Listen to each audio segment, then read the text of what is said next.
প্ৰথমে মই বিচাৰো যে এইখিনি বাতৰি কোনে প্ৰকাশ কৰিছে হেতু অসমৰ সামাজিক মাধ্যমত আৰু ৰাইজৰ চৰ্চা কৰাটো উচিত, আলোচনা কৰাটো উচিত। মই বিচাৰো যে ৰাইজে প্ৰথমে চাওক যে এই ধৰণৰ বাতৰি কোনে প্ৰথমতে প্ৰকাশ কৰিছে।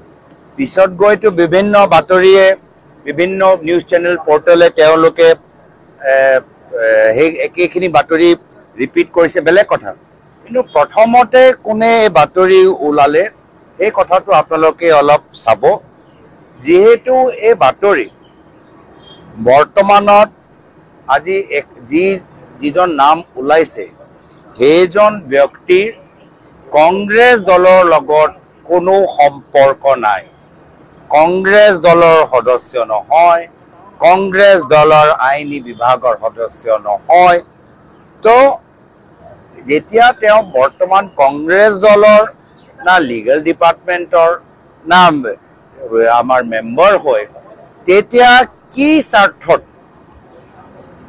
যিজনে এই বাতৰি বা য'ত এই বাতৰি ওলালে কি স্বাৰ্থত এই বাতৰি তদন্ত নকৰাকৈ, অধ্যয়ন নকৰাকৈ এই বাতৰি কি স্বাৰ্থত প্ৰকাশ কৰিলে? তেওঁ যি সময়ত পঞ্জাৱৰ কথা কৈছে, যি সময়ত তেওঁ পঞ্জাৱৰ কংগ্ৰেছ নেতৃত্বৰ চৰকাৰৰ এডভোকেট জেনেৰেল আছিলে ডেপুটি, সেই সময়ত যিজন ব্যক্তি মুখ্যমন্ত্ৰী আছিল এই মুখ্যমন্ত্ৰীটো আজি তাৰিখত বিজেপি দলত আছে। পঞ্জাৱত সেই সময়ত যিজন মুখ্যমন্ত্ৰীৰ অধীনত এইগৰাকী ব্যক্তি ডেপুটি এডভোকেট জেনেৰেল হ'বলৈ পাৰিলে, কেপ্টেইন অমৰিন্দৰ সিং, তেওঁতো আজি বিজেপি দলত আছে। আমিও অভিযোগ আনিব পাৰোঁ, আমি অনা নাই, কিন্তু এই যুক্তি হ'লেতো আমিও অভিযোগ আনিব পাৰোঁ।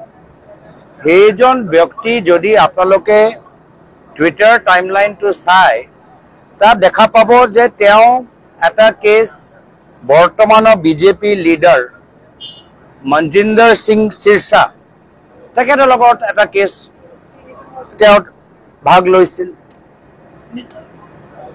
আকৌ আমিও অভিযোগ দিব পাৰোঁ তেনেকৈ। আৰু এটা যদি চাই তেওঁ টুইটাৰটোৱে চাব দেই, তেওঁ